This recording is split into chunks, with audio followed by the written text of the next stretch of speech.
Hi, it's Ray, Chubby Ray Comics. I don't collect single issues. I collect trade paperbacks and I collect omnibuses, and I love them and I love talking about them. I hope you enjoy listening and watching me talk about them. Today I want to talk about Titans Hard Feelings, the latest Titans paperback that just came out. I gave it a read and I want to tell you about it. It does look great, doesn't it? I was upset when I found out that Tom Taylor was no longer on the book because I think the stuff that Taylor was doing was fantastic. I really thought Tom Taylor was just hitting a home run with every single paperback that came out. This is John Layman. Now, I liked John Layman's run on Detective Comics. I liked him then, and I know he's done some other stuff like Suicide Squad. And you could tell he's familiar with Suicide Squad because of who the villain was in this book. This was a much more simpler. This is a much more simpler story than what we've been getting lately. All right, it was the tone felt a lot more simple than what Taylor was going for. This felt like some of those Bronze Age Titans books or Teen Titans books back then, but that's what it kind of felt like. There was, and I'm not saying it negatively, but there was a simpleness to the story. And the villain, Clock King. I mean, come on, the villain starts with Clock King, and you're just thinking, oh, come on, what could Clock King possibly do? However, Layman did find a nice way to bring in Clock King and make a good villain out of him, which was shocking. However, it's not just Clock King.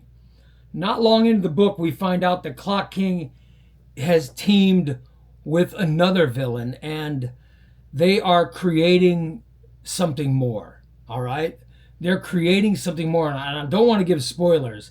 I don't want to give spoilers of who he's working with, but they're trying to create a new crime syndicate. All right.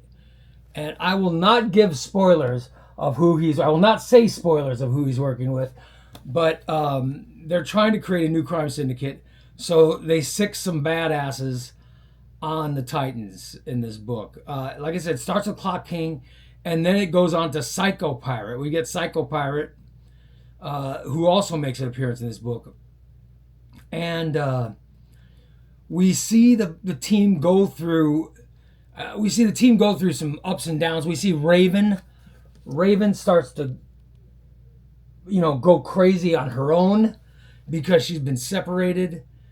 The other thing in this book is there is a lot about the Titans' feelings getting hurt because the Justice League expects them to just become part of Justice League Unlimited and not do so much with the Titans. And you could tell their feelings are hurt, so so that's a lot of the book. But like I said, Psycho Pirate shows up near the end, which is interesting. And then the art in the book is fantastic. I do want to plug, let me see who Pete Woods' art is fantastic. And then I just want to make this other comment. This ending of this book comes out of nowhere. You're reading the book, getting into it, going, "Oh my God, what's next? What's next?" And then it just ends. It just ends, and then there's the back of the book. There's the ending, and then the back of the book. So it's crazy. It leads you off for the next one, but I don't think the next one will come out till late fall if we're lucky. Titans is good. This is definitely a 4-star read. I liked it. I do love the Titans. Not as good as Tom Taylor's run. Tom Taylor did so much with this book. What John Layman does, though, is interesting, but he's building towards something, which I like. Also, Wally West no longer on the team. Wally West goes to be with the Justice League, and Roy Harper has returned. So we get that, and we get Clock King, Psycho Pirate, and another surprise villain, who is the one behind it all. Anyway, it's Titans, Hard Feelings. I say it's a must buy. Go ahead and get it. It's a good buy. Good buy. Trade paperback. I like it. It's Titans, and I say get it. Get 4 stars. Anyway, I'm Chubby Ray. That's today's review.